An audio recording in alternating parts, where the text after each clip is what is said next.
All right, ladies and gentlemen, I'll call this meeting to order, the Mayor and Board of Commissioners for November the 18th, 2025. Can I get the roll call, please? Yes.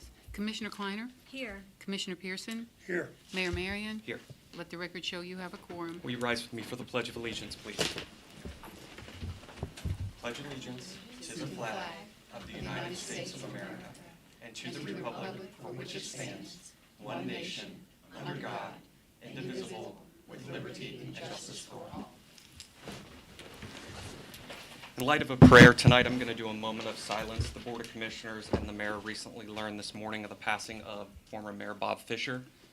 Mayor Fisher served not only as a mayor, but he served as a former commissioner and town administrator from 1978 to 82.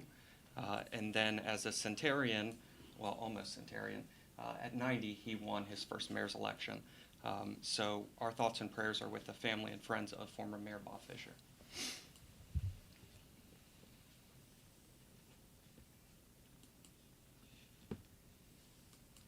Thank you. All right, quick opening statement. We do have a public hearing tonight. A lot of these ordinances were previously posted for a long period of time on our town website, as well as announced at the following town meeting that we had prior. These will be covered by the town administrator. I need to go ahead and get a motion to suspend the mayor's and commissioners' town meeting to open up the public hearing. Make a motion. I second it. All right, we are now in public hearing. Town administrator, can you give a brief presentation on what the citizens' comments are for in regards to the public hearing tonight? So, as required by law, whenever the town makes a change to its zoning code, it has to go before the planning commission for their review and comment, and then the elected body will accept it at a meeting, which they did previously in September, and then we have to advertise for a public hearing, which is what the first phase of tonight is a public hearing. We were originally scheduled to have a public hearing on October 23rd, but we had some issues that came up from a quorum standpoint, and we weren't able to have the meeting. So we had to re-advertise it again, and it's scheduled for tonight. So tonight, I'll do a quick review of the ordinances, highlight what the changes are, and then the elected body can choose to adopt those ordinance changes.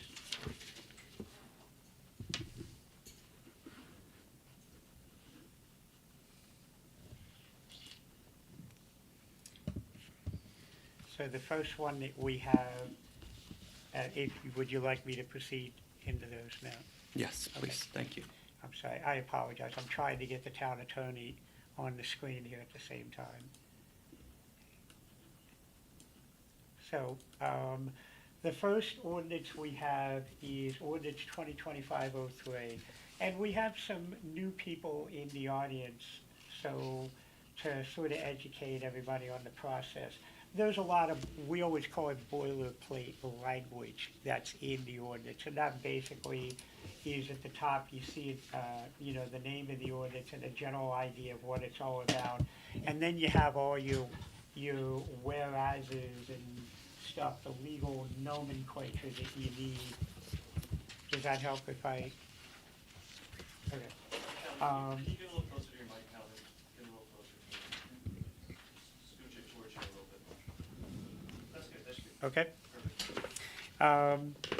And so you basically have what we call the boilerplate whereases. It basically, you're supposed to say where the town gets the authority to do certain things. So the boilerplate language talks about us getting our authority through the state of Maryland as Maryland is a municipally organized under the provisions of the Maryland Constitution. The town is proclaimed as a perpetual entity with the right to pass laws. And then in the land use article, it talks about how zoning codes are created, and then it talks about zoning regulations in there. What I'm getting to is it's a step-by-step process. To get down to the boilerplate we typically start with is that the mayor and commissioners of the town of Rising Sun, Maryland recognize the need to support the long-term development of educational and cultural institutions through appropriate zoning provisions that encourage responsible growth, preserve community character, and provide opportunities for student and faculty housing, cultural enrichment, and related institutional support and services. The creation of a dedicated zoning district, educational and cultural institution and campuses will advance the town's goals for public health, educational access, cultural engagement, and long-term land use planning while promoting compatibility with surrounding neighborhoods and protecting the quality of life for residents. Whereas this proposed zoning is intended to provide for the development and use of land and buildings by educational and cultural institutions in a comprehensive campus-style environment, permitting core educational and cultural uses along with closely related housing, administrative, and support services while ensuring compatibility with adjacent land uses. Whereas the mayor and commissioners requested the Rising Sun Planning Commission assist in crafting zoning language for these purposes, and the Planning Commission met on August 18th, September 8th, and September 22nd, 2025 to discuss and develop and finalize its recommendation, which was then formally provided to the mayor and commissioners for their review and consideration. Whereas the mayor and commissioners gave public notice as required by law and held a public hearing. It was originally scheduled for the 23rd. It was moved to tonight. So that'll be changed to say November 18th. Now therefore be it enacted and ordained by the authority of the mayor and commissioners of the town of Rising Sun, Cecil County, Maryland, that Chapter 12 of the codified ordinances of the town of Rising Sun titled